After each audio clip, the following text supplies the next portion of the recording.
le prince William s'est affronté avec son père, le prince Charles, lors d'un échange franc sur l'ivoire, a affirmé un jour l'expert royal Robert Jobson.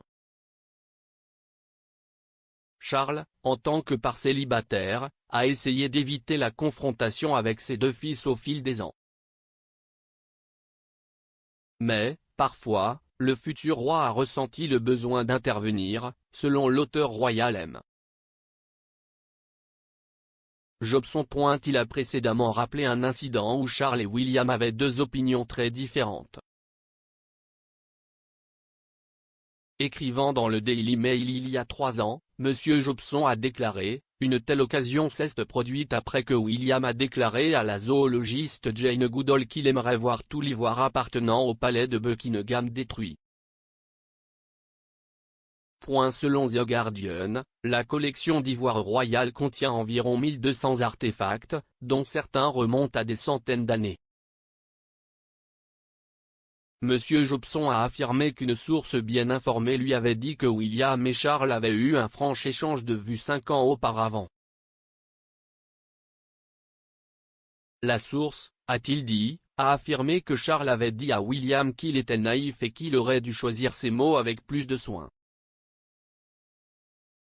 M. Jobson a poursuivi, tout en appréciant le sentiment de son fils, Charles pense qu'il y a une grande différence entre appeler à l'action contre les commerçants illégaux maintenant et ordonner au palais de Buckingham de se débarrasser d'une collection extrêmement importante et historique d'artefacts qui font partie du Royal Collection Trust. Parmi les objets se trouvent un trône et un repose-pied indien du XIXe siècle et une paire de pagodes à 7 étages du XVIIIe siècle acquises par George IV. L'idée que de tels objets historiques, et d'autres comme la plume d'Henri VIII, soient brisés remplissait Charles d'effroi. Cela dit, nombreux sont ceux qui connaissent William et sa tendance têtue, et pensent qu'il prendra une forme d'action lorsqu'il deviendra roi, malgré les protestations de son père. William a toujours été très clair sur le fait qu'il souhaitait contrôler son propre destin. Alors qu'il était encore étudiant à l'université St Andrews en Écosse, il a donné une interview expliquant sa position sur son avenir. Il a déclaré « Je veux vraiment avoir le contrôle de ma propre vie, et si je ne suis pas d'accord avec ce que quelqu'un dit ou ce que quelqu'un me pousse, je ne le ferai pas. Si j'ai tort et qu'ils ont raison et que les gens me le disent, je vais évidemment changer Davis. Je suis toujours ouvert aux gens qui disent que je me trompe, parce que la plupart du temps, je le suis. Mais, vous savez, je déteste perdre le contrôle. Je pense qu'il est très important de voir ce que vous voulez faire et d'y aller. C'est quelque chose qu'il a hérité de sa mère, selon l'expert royal Cathy Nicholl. Elle a déclaré au documentaire de 2007 Prince Charles et Prince William, Royal Rivals. Diana était très têtue, et William l'est aussi. C'est très intéressant que William ne soit pas entraîné dans quoi que ce soit.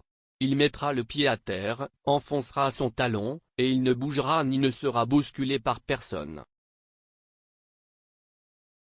William a passé Noël en dehors de son père le prince Charles cette année. Alors que Charles et Camilla ont rejoint la reine et une foule d'autres au château de Windsor, William et Kate, la duchesse de Cambridge a passé le jour de Noël à Amber Hall avec leurs 3 enfants et la famille Middleton.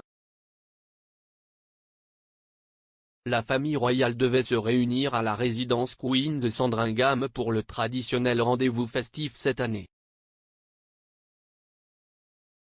Cependant, en raison des inquiétudes suscitées par l'augmentation des cas Omicron, Sa Majesté a annulé ses plans. Elle a également annulé le déjeuner habituel d'avant Noël. William et Kate assistaient toujours au service religieux du matin à l'église Saint-Marie-Magdalène de Sandringham. Le service était le premier service du jour de Noël du prince Louis sur le domaine de Sandringham, tandis que George et Charlotte y étaient présents il y a 2 ans. Les parents de la duchesse, Carol et Michael Middleton, ont également assisté au service. Le prince Harry et Meghan Markle auraient passé la période des fêtes dans leur maison de Montecito, en Californie.